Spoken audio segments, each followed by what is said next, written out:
Good morning, praise the Lord, శుభోదయం, అనుదిన ఆహారం అనే ఈ ఆధ్యాత్మికమైన కార్యక్రమానికి సుస్వాగతం. మనుషుడు రొట్టె వలన కాదు, దేవుని నోట నుండి వచ్చు ప్రతి మాట వలన జీవించును.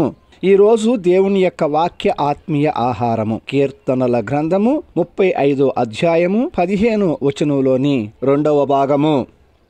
నీచులను నేనెరుగని వారును నా మీదికి కూడి వచ్చి మానక నన్ను నిందించిరి. నీచులు ఉంటారు. నీచులు అని ఈ నీచులను ఎందుకు అంటారు అంటే, వీరు ఇతరులను నిందిస్తూ ఉంటారు. వీరు నీతిమంతులను నిందిస్తానికి, వారిని నిందల ద్వారా యథార్థవంతులను బాధించటానికి ద్వేషించి దూషించే వారిని స్నేహితులుగా చేసుకొని ఒక గుంపుగా ఉంటారు. వీరు ధనానికి, స్వార్థానికి, పాపం చేయటానికి అమ్ముడు పోతారు. వీరిని నీతి, న్యాయము, సత్యముతో ఎలాంటి సంబంధము ఉండదు.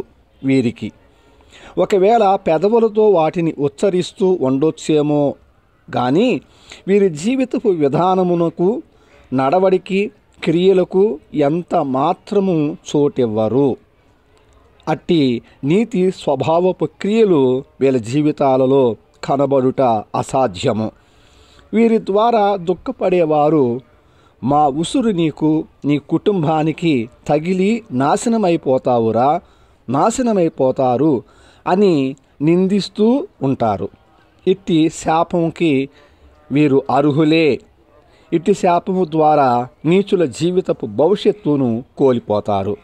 వీరు నీచులు. దావీదు కూలిపోయాడు, కృంగిపోయాడు. ఎవరికి చెప్పుకోలేనంత బాధలో ఉన్నాడు. ఎవరు తనను ఆదరించి ఓదార్పు చెప్పేవారు లేరు. ఒంటరిగా మిగిలిపోయాడు.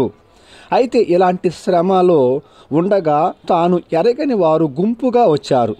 వారు ఎవరో దావీదుకు తెలియదు. ఎందుకు వచ్చారో కూడా దావీదుకు తెలియదు.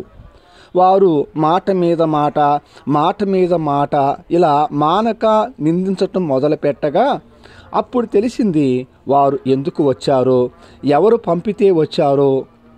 పంపించిన వారు తన ద్వారా మేలు పొంది వారి నిమిత్తము గోనెపట్ట కట్టుకొని దుఃఖించి సమయాన్ని మరిచిపోయి తన మీదకు రావటం చూసి వారి యొక్క ఇట్టి ఘోరమైనటువంటి పని తన 2 చేతులతో ముఖం కప్పుకొని నివ్వెరపోయి దేవుని పాదాల చెంతకు వచ్చి కన్నీరు మున్నీరు కావటం మొదలుపెట్టాడు దావీదు. ఎందుకంటే ఇట్టి విధముగా బాధించబడు వారు ఆశ్రయము దేవుని సన్నిధే కాబట్టి. నీకు అనిపిస్తుంది, నా పరిస్థితి అంతా చూసినట్టు ఇలా చెప్తున్నారేమిటి అని. అవును, నీవు అనుభవిస్తున్న ఇట్టి పరిస్థితి నేను చూడలేదు కానీ దేవుడు చూశాడు కాబట్టే ఈరోజు నీతో మాట్లాడుతున్నాడు. ఆపదలలో, సమస్యలలో ఉన్నప్పుడు ఎవరు ఓదార్చటానికి రారు. సన్నిహితులు, స్నేహితులు, ఆప్తులు అని పిలువబడేటటువంటి వారందరూ కూడా నిన్ను విడిచి వెళ్ళిపోతారు.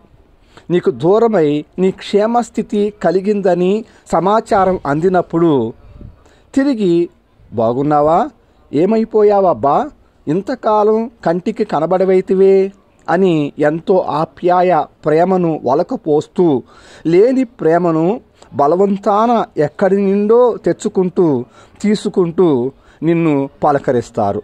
నమ్మకు, అట్టి వారిని అస్సలు నమ్మకు. వీరి ప్రేమ స్వార్థపూరితమైన ప్రేమ.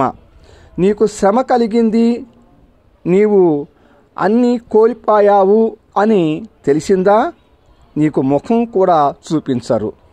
నిన్ను అసహ్యించుకుంటారు. ఇప్పటికే నిన్ను వారు అసహ్యించుకొని ఉన్నారు. ఎవరైతే నీ కష్టాలలో, శ్రమలలో, నీవు కృంగిన దినాలలో నీ భుజం మీద చెయ్యి వేసి నేనున్నా అని నీ వెంట, నీ పక్షాన నిలబడి ఉన్నారో వారే నీకు నిజమైన స్నేహితులు, సన్నిహితులు, ఆపద్బాంధువులు. దావీదు నిజమైనటువంటి స్నేహితుడు. ఎందుకంటే వారి మరణ సమయంలో మరణ దూత వారి తలుపు తట్టిన సమయమునందు గోనె పట్ట కట్టుకొని ఉపవాసం ఉన్నాడు. ఎందుకు ఇంత గొప్ప మంచి స్నేహితునికి మీదకు ఈ నీచులు వచ్చారు అని అంటే, దావీదును ఎరగనటువంటి వారు గుంపుగా కూడి మాటల మీద మాటలు యుద్ధం చేస్తున్నారు అని అంటే, దావీదు దేవుని మీద ఆధారపడి ఈ కీర్తనను రచించటానికి.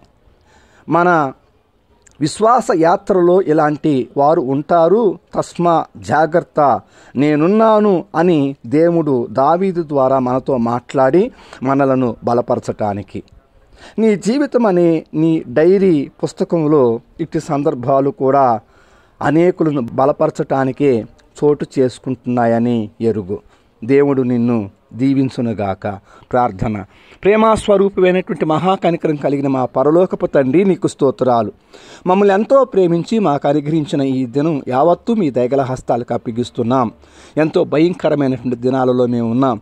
మాకు మీరే ఆధారము స్వామి. మాకు దిక్కెవరూ లేరు. మా చుట్టూ, మా కుటుంబాల చుట్టూ మీ అగ్నిజ్వాలలు ప్రాకారములుగా నిలబెట్టమని సజీవ యాగంగా మీ పాదాల చెంత మమ్మల్ని సమర్పించుకుంటూ ఈ విన్నపము యేసుక్రీస్తు నామములో పొందుకొని ఉన్నాం పరమ తండ్రి. ఆమెన్. తండ్రి, కుమార, పరిశుద్ధాత్మ త్రియేక దేవుని అన్యోన్య సహవాసము సదాకాలం మనకు తోడయుండి నడిపించునుగాక. ఆమెన్. Thank you. ప్రభు పాద సేవలో పాస్టర్ ఉమా జాషువా.